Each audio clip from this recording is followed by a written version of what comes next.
어떤 군주가 신의를 지키면서 정당하게 사는 것은 칭찬받아 마땅한 것으로 모두 동의할 것이다. 그러나 마키아벨리가 사는 시대에는 신의 같은 것은 신경 쓰지 않으며 모략으로 사람들을 혼란스럽게 한 군주가 오히려 큰 업적들을 달성하고 있다. 결국 이들이 신의를 중시하는 군주들을 이긴 것이다. 마키아벨리는 싸움에 이기려면 두 가지 방식이 있다 하였다. 첫째는 법에 의한 것이며 둘째는 힘에 의한 것이다. 전자는 인간의 수단이며 후자는 금수의 수단이다. 하지만 대부분의 경우 전자의 방법만으로는 해결되지 않기에 후자의 방법도 사용해야 한다. 여기서 마키아벨리는 군주는 인간과 금수를 교묘하게 구사할 수 있어야 한다 하였다. 즉, 군주라면 어느 기질이든 잘 구사해야 되며 만약 어느 한쪽이 부족하다면 군주의 자리를 길게 유지할 수 없다는 것이다. 그래서 마키아벨리는 여우와 사자의 성질을 배워야 한다 주장했다. 그 이유는 사자는 상대의 책략에 당하기 쉬우며 여우는 늑대를 이기지 못하기 때문이다. 그렇기에 책략을 알아내는 것은 여우여야 하며 늑대를 이기려면 사자여야 한다. 사자의 용맹만을 믿는 자들은 이 점을 간과하는 것이다.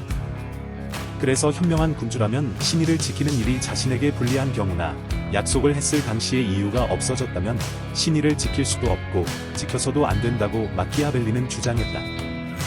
만약 세상에 선한 인간이 있다면 이것은 틀린 것이지만 인간은 사악한 존재라 군주에 대한 신의를 충성을 다해 지키지 않을 것이기 때문에 군주도 그들을 위한 신의에 구속될 필요가 없다 보았다. 거기에 군주에게는 신의의 불이행을 합법적으로 내세울 부실, 즉 명분을 얼마든지 만들 수 있기 때문이다. 이런 것들을 들어 여우의 기질을 잘 구사한 군주가 좋은 결과를 얻었다는 것을 알 수 있다. 그러나 이런 기질은 능숙하게 분장할 수 있어야 하며 감쪽같이 위장해야 하고 때로는 뻔뻔해야 한다. 인간은 매우 단순하여 눈앞에 있는 필요성에 동요되기 쉽다. 그렇기에 속이려 하면 속아 넘어가는 인간은 언제든 있다. 군주는 앞에서 말한 여러가지 좋은 기질들을 모두 갖출 필요는 없다고 마키아벨리는 말했다. 대신 갖추고 있는 것처럼 보일 필요는 있다 하였다.